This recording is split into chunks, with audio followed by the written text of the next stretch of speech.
What's going on, everybody, and welcome back to the channel. So today we're going to take a look at how you can hack your scales so that you never have to worry about learning music theory unless you want to. So let's jump right into this.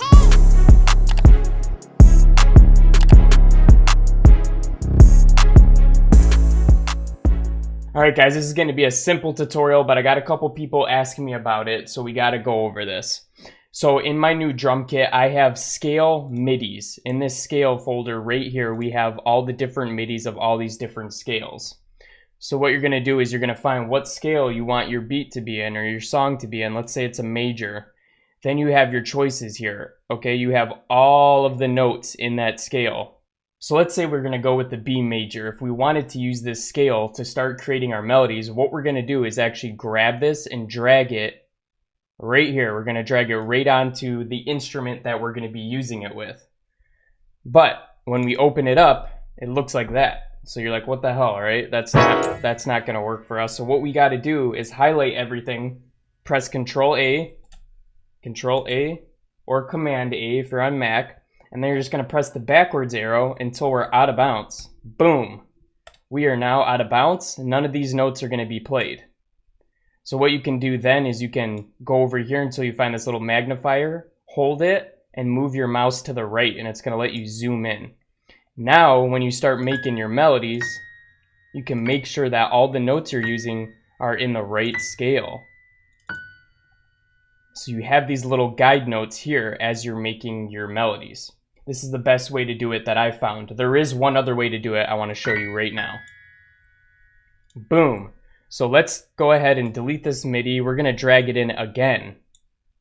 So let's drag in this MIDI, but this time what we're going to do is we're going to hit Command A. We're going to stretch these all the way out. So now if we make another MIDI note over here, we have another MIDI note, right? What you can do is you can highlight this one, and then you can press Command or Control and highlight the other one as well. So then when you go down here, you're now seeing both of them. You can see these highlighted notes right here. Those are the notes that are being played from our scale. So when you have these notes laid out here, it's going to go in between both MIDIs. And what you can do is you can highlight and click one of these two layers right here, and it'll show each of them. The only problem with doing it this way, let's say you wanted to draw a note on one of these things that is in the grid, well, it's automatically going to highlight and bring that up. So what you would have to do is take it out of scale and then drag it into scale.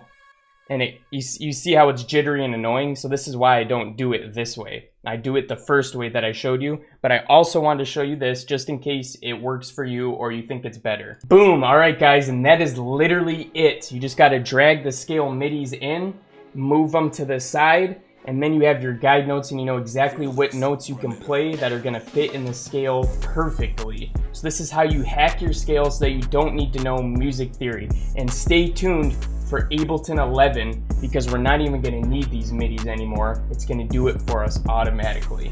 But anyways guys, thank you so much for watching all the way to the end. If you're new to the channel, make sure to hit that subscribe button and the notification bell because we're uploading daily videos that you're not going to want to miss out on. If you like this video, smash that like button for me. And besides that, I'll be catching you guys again in the next one. Peace out.